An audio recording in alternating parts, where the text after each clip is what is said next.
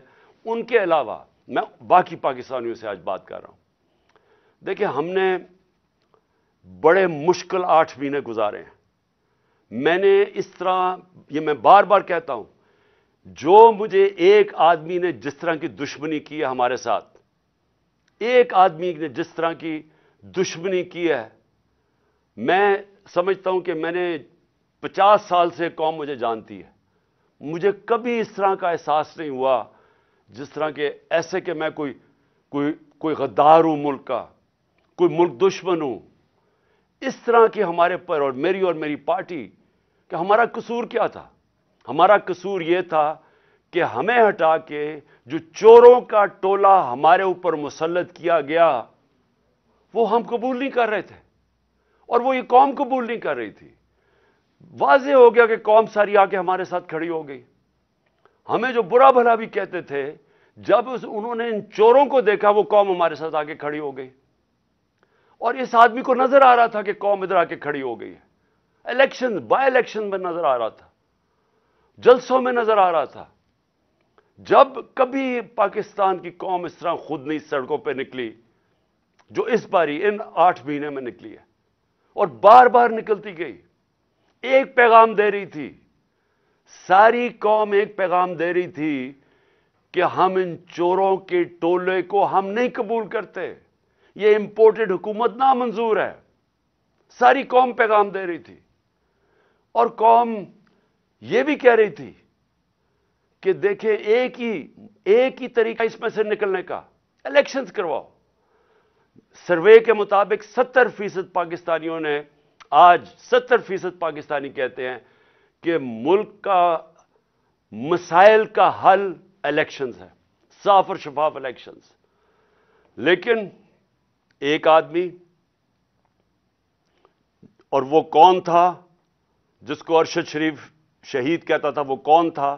وہ ایک آدمی وہ فیصلہ کر بیٹھا تھا کہ جناب میں نے اس پارٹی کو ختم کرنا ہے, عمران خان کو ختم کرنا ہے, ڈسکوالیفائی کسی طرح کرنا ہے, کیسز کرنے ہیں, میری پارٹی کے اوپر کیسز کرنے ہیں, میرے لوگوں کے اوپر. جو شہباز گل سے کیا گیا, جو اعظم سواتی سے کیا گیا, جو جمیل فاروقی, جو ارشد شریف جیسے لوگ, جو یہ سمجھتے تھے کہ ہماری حمایتی ہیں یا وہ ہمارے لیے لکھ رہے ہیں یا ہمارے لیے بول رہے ہیں, ان سب پہ تشدد کیا گیا. سوشل میڈیا کے لوگوں کے اوپر جو کیا گیا, ظلم کیا گیا.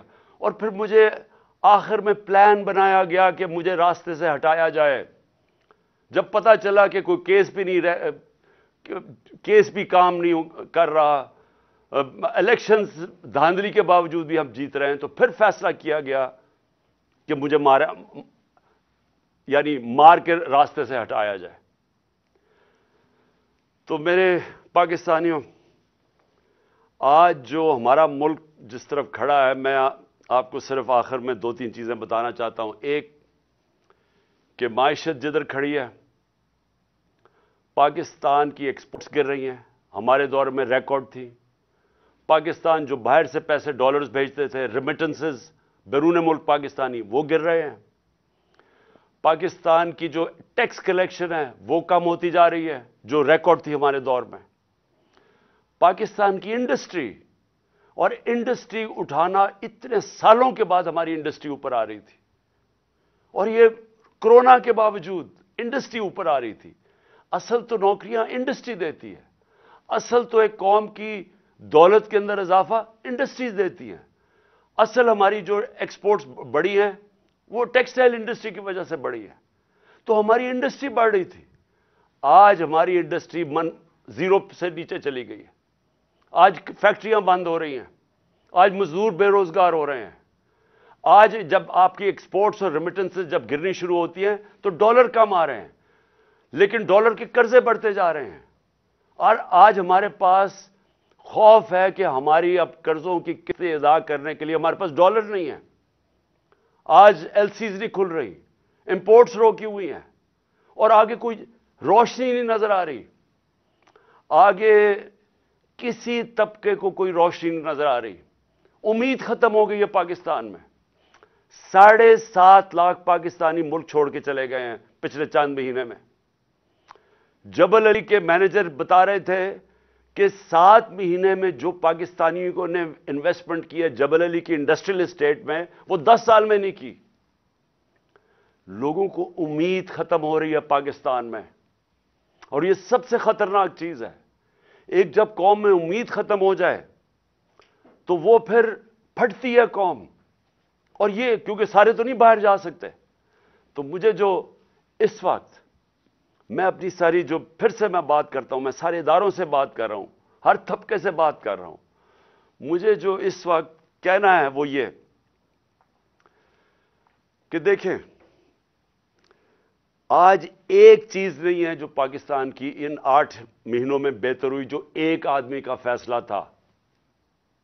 ایک چیز بہتر نہیں ہوئی. آج ذرا دیکھیں دہشت گردی, پاکستان میں دہشت گردی دیکھیں. ہمارے جب دور میں تقریباً دہشت گردی کنٹرول ہو گئی تھی, ہم نے باڑ لگا دی تھی افغانستان میں جو ادھر سے دہشت گردی ہوتی تھی. پھر جب گورنمنٹ بدلی تو ہماری نئی حکومت سے سب سے بہترین تعلقات تھے افغانستان میں. آپ کو پتہ ہے کہ جتنی ایویکویشن جو افغانستان سے ہوئی وہ پاکستان نے, کیونکہ ہمارے تعلقات اچھے تھے, ہم نے ہماری وجہ سے کئی لاکھوں لوگ افغانستان سے ایویکویٹ ہو کے گئے. مجھے دنیا کے بڑے بڑے پرائم منسٹرز نے, یورپین پرائم منسٹرز نے, کینیڈین پرائم منسٹرز نے میرا شکریہ ادا کیا کہ ہم نے پاکستان نے ان کی مدد کی افغانستان سے لوگ نکالنے کے لیے.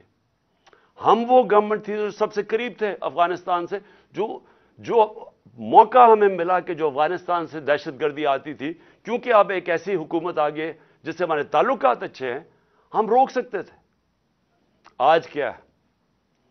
آج دہشت گردی جو بڑھتی جا رہی ہے, پہلے ملاکنڈ کے اندر, وزیرستان کے بارڈر ایریاز پہ, پھر یہ جو بنو میں ہوا ہے. اور میں آج اپنی ساری قوم کی طرف سے زرار کمپنی کے کمانڈوز کو سلام پیش کرتا ہوں کہ آپ نے اپنی جان کی پرواہ نہیں کی ہماری حفاظت کرنے کے لیے.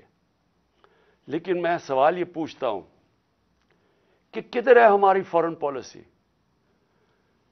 جو فارن منسٹر بنایا گیا ہے وہ اب تک $2.25 ارب خرچ کر چکے اپنے دوروں پہ. مجھے بتایا اس کا پاکستان کو کیا فائدہ ہوا؟ $2.25 ارب خرچ کر چکے اور ابھی تک افغانستان نہیں گیا. ہمیں تو سب سے زیادہ ضرورت ہے کہ ہمارے افغانستان سے تعلقات ٹھیک ہوں, تاکہ یہ جو اب مسئلے مسائل آ رہے ہیں, ہماری دہشت گردی ہے, جتنے ہمارے اچھے تعلقات ہوں گے اتنی بہتر چانس ہے کہ ہم دہشت گردی کے اوپر قابو پا لیں. لیکن ہم تصویریں دیکھ رہے ہیں کہ اربوں روپیہ ہم نے جو خرچ کر کے باڑ بنائی تھی, جو فینس بنایا تھا بارڈر کے اوپر, وہ توڑا جا رہا ہے. تصویریں آ رہی ہیں کہ وہ باڑ ہی اکھیڑی جا رہی ہے. تو کدھر ہے ہماری فارن پالیسی؟ اور دوسری چیز میں یہ سوال پوچھنا چاہتا ہوں کہ آج ہمارے پاکستانیوں کو سب سے بڑا مسئلہ کیا ہے؟ کیا ہے سب سے بڑا مسئلہ؟ ایک دفعہ ہماری تحریک چلی تھی, تحریک پاکستان, ملک کو آزاد کرنے کے لیے.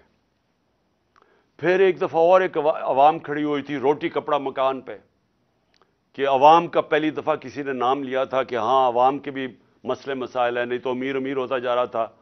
تو یہ خوف تھا کہ عام لوگوں کے پاس فرق بڑھتا جا رہا ہے امیر غریب میں. آج ایک ہی مسئلہ ہے پاکستان کا, اور وہ ہے جس کو انگریزی میں کہتے ہیں رول آف لا, انصاف, قانون کی حکمرانی. یہ جنگ جب تک ہم اب یہ جنگ نہیں لڑیں گے, اور میں اپنی ساری قوم کو کہہ رہا ہوں, جب تک ہم یہ جنگ نہیں لڑیں گے ہمارے ملک کا اب کوئی مستقبل نہیں ہے. اللہ نے ہمارے اوپر ایک چیلنج دے دیا ہے کہ اگر تمہیں پاکستانیوں اپنے آپ کو بچانا ہے تو انصاف قائم کرو. اور انصاف کیا ہے؟ انصاف کا مطلب یہ ہے کہ قانون کے اوپر کوئی نہیں ہے. میں جو بار بار حدیث آپ کو بتاتا ہوں، نبی صلی اللہ علیہ وسلم نے تقریباً 1500 سال پہلے کہہ دیا تھا کہ طاقتور اگر چوری کرے اور اسے نہ پکڑو اور کمزور کو جیل میں ڈالو، چور کو، وہ قوم تباہ ہو جاتی ہے۔ ہم تباہی کی طرف جا رہے ہیں اگر ہم اس ملک میں انصاف نہیں قائم کرتے۔ آپ کے سامنے اعظم سواتی ہے، کس چیز کے اوپر اس کو سزا مل رہی ہے؟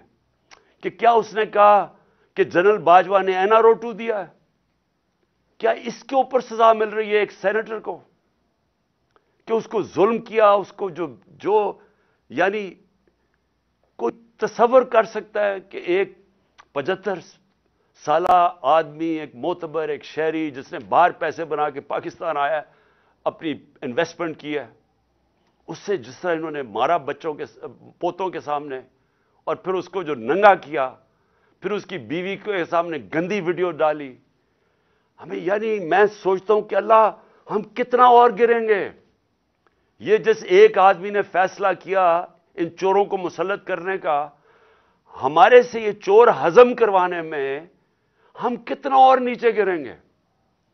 کیا کیا نہیں ہوا کہ گندی ویڈیوز، کوئی آڈیوز نکل رہی ہیں، بچے ہمارے دیکھ رہے ہیں، سارے سوشل میڈیا پہ گند دیکھ رہے ہیں، صرف اس لیے کہ کسی طرح بلیک میل کیا جائے، بس کسی طرح یہ ہم ان چوروں کو ہضم کر لیں کہ ہم کہیں جی یہ جو چور اوپر آپ نے مسلط کیے ہیں، جو کہ جنہوں نے 30 سال سے ملک کو لوٹ رہے ہیں، وہ لوگ جو کہ 60% سے زیادہ کیبنٹ ضمانت پہ ہے، کرپشن پہ، اور وہ جو کہ ہر روز کیبنٹ بڑھتی جا رہی ہے، ایک طرف ان کے اوپر خزانہ خرچہ جا رہا ہے، پنجاب کے کوئی 170 ارب دینے ہیں، ادھر پختونخوا، اب پختونخوا کی حکومت کو ذمہ دار ٹھہرا رہے ہیں دہشت گردی کا، پیسے تو دیے نہیں ان کو۔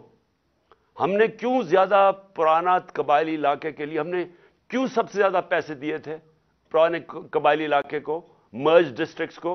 کیونکہ ہمیں تب بھی پتا تھا کہ اگر ہم نے وہاں ڈیولپمنٹ نہ کی اور وہاں مدد نہ کی، کیونکہ جو سب سے زیادہ وار آن ٹیرر میں علاقہ متاثر ہوا تھا، وہاں پھر سے مسئلے شروع ہو جائیں گے۔ انہوں نے ہمیں پیسے نہیں دیے، پختونخوا حکومت کو پیسے نہیں دیے، ان کے تنخواہوں کے لیے ان کے پاس پیسے نہیں ہیں۔ گلگت بلتستان والے وہ کہہ رہے ہیں ان کو پیسے نہیں دیے، آزاد کشمیر گورنمنٹ کہہ رہی ہے وہ پیسے نہیں دیے، پنجاب جس طرح میں نے کہا وہ کہہ رہے ہیں 170 ارب روپیہ نہیں دیا۔ تو اگر پختونخوا میں پیسے نہ خرچ کیے گئے اور یہ جو مرج ڈسٹرکٹس کے اندر پولیسنگ کے اوپر نہ انہوں نے زیادہ اس وقت انویسٹمنٹ نہ کی، نوکریاں نہ وہاں ملی، اگر خدا نہ خواستہ پھر سے وہاں دہشت گردی شروع ہو گئی، میں آج آپ کو یہ کہہ رہا ہوں کہ ہمارے ملک کے آگے جو پہلے ہی ہمارا ملک کے معاشی حالات کبھی بھی اتنے برے نہیں تھے، خدا نہ خواستہ اگر دہشت گردی شروع ہوگی تو سب کے ہاتھ سے نکل جائے گا۔ تو آخر میں صرف یہ کہنا چاہتا ہوں کہ یہ جو پنجاب میں مذاق ہو رہا ہے، ہم اپنی حکومت سے ڈیزالو کر رہے ہیں، یہ ہمارا آئینی حق کیا کہ ہم الیکشنز کروائیں؟ کیوں ڈر رہی ہیں الیکشن سے؟ یہ ہم خود اپنی 2 حکومتوں کے اندر الیکشن کروانے کے تیار ہیں، یہ کیوں اتنا زیادہ تماشا؟ کبھی گورنر رول لگا دو، کبھی کہا جی ہم چیف منسٹر کو ہٹا دیں گے، یہ کیوں کہہ رہے ہیں؟ کیونکہ یہ ڈرے ہوئے ہیں عوام سے، یہ الیکشن سے بھاگے ہوئے ہیں۔ وہ جو باہر بیٹھا ہوا ہے مفرور ایک مجرم، وہ ڈرا ہوا ہے الیکشن سے، اور دوسرا آصف زرداری ڈرا ہوا ہے الیکشن سے۔ انہوں نے اتنی زیادہ چوری کی ہے اس ملک کی کہ ان کو خوف آیا ہوا ہے۔ ساری ان کا ایک 1 پوائنٹ ایجنڈا ہے چوری بچانے کے لیے۔ پہلے چوری کرو، پھر اس چوری کو بچاؤ۔ پہلے چوری کر کے ملک کو نقصان پہنچاؤ، پھر چوری بچانے میں ملک کو نقصان پہنچاؤ۔ انہوں نے جو امینڈمنٹ پاس کی ہے پارلیمنٹ میں، انہوں نے وائٹ کالر کرائم اس کو لائسنس دے دیا ہے۔ آج انہوں نے ناممکن کر دیا ہے کہ جو پیسے والے آدمی آج جو چوری کرے گا، ناممکن ہے کہ آپ اس کو پکڑ سکیں گے۔ نیب کے قوانین انہوں نے ایسے بنا دیے ہیں کہ انہوں نے لائسنس دے دیا چوری کے لیے، اپنے آپ کو بچانے کے لیے ملک کا بیڑا غرق کیا انہوں نے۔ اور آج سوال کیا ہے کہ ساری قوم کو پتہ ہے، سارے جو چاہے وہ اکانومسٹ ہے، چاہے وہ بزنس مین ہے، چاہے وہ پروفیشنلز ہیں، سب کو پتا ہے کہ اس وقت اس دلدل سے نکلنے کا صرف ایک راستہ ہے، صاف اور شفاف الیکشن۔ لیکن یہ جو دو چور ہیں اور ان کے ساتھی جو ہیں، یہ الیکشن نہیں ہونے دیں گے۔ اپنی ذات کے لیے، ملک کی ان کو کوئی فکر نہیں ہے، کیونکہ ان کا پیسہ باہر پڑا ہے۔ ان کو کوئی فکر نہیں ہے کہ اگر ملک نیچے جاتا ہے انہوں نے باہر بھاگ جانا ہے۔ میں پھر سے آخر میں اپنے اداروں سے پوچھتا ہوں کہ کیا آپ کو ملک کی فکر ہے یا نہیں فکر؟ میں آپ سے پوچھ رہا ہوں، سارے اداروں سے جن کا سٹیک پاکستان میں ہے۔ میں ان کی بات نہیں کر رہا جن کا سٹیک ملک سے باہر ہے، جن کا سٹیک آج پاکستان میں ہے۔ میں آپ سب سے سوال پوچھ رہا ہوں کہ کیا آپ کو آج فکر کرنی چاہیے یا نہیں کہ ہمارا ملک تیزی سے جا رہا ہے، وہ ادھر پہنچ جائے گا جدھر خدا نہ خواستہ ہم سب کے ہاتھ سے نکل جائے گا۔ جتنی جلدی اس ملک میں الیکشن کروائیں ہم، اتنی جلدی اس ملک کو ایک موقع ملے گا ہمیں کہ نکلنے کا اس دلدل سے۔ جب تک سیاسی استحکام نہیں آتا، پولیٹیکل سٹیبلٹی نہیں آتی، اکنامک سٹیبلٹی نہیں آ سکتی۔ اس وقت نہ باہر کے ملکوں کو، نہ باہر کی فائنینشیل انسٹیٹیوشنز کو کوئی اعتماد رہ گیا ہے اس گورنمنٹ کے اوپر، نہ اس ملک کے انویسٹرز اور بزنس مین کو اعتماد رہ گیا اس حکومت کے اوپر۔ تو صرف ان دو چوروں کے چوری بچانے کے لیے، اور وہ کیونکہ ڈرے ہوئے ہیں کہ الیکشن اگر وہ ہار گئے تو ان کی پھر سے ان کا این آر او جو انہوں نے لیا وہ نہ چلا جائے، سارا ملک کو انہوں نے گروی رکھا ہوا ہے۔ تو میں آج سارے پاکستانیوں کو اپیل کر رہا ہوں، یہ مسئلہ اس وقت نکلنے کا اس عذاب میں سے، اس دلدل میں سے صرف ایک ہے، صاف اور شفاف الیکشن۔ پاکستان زندہ باد۔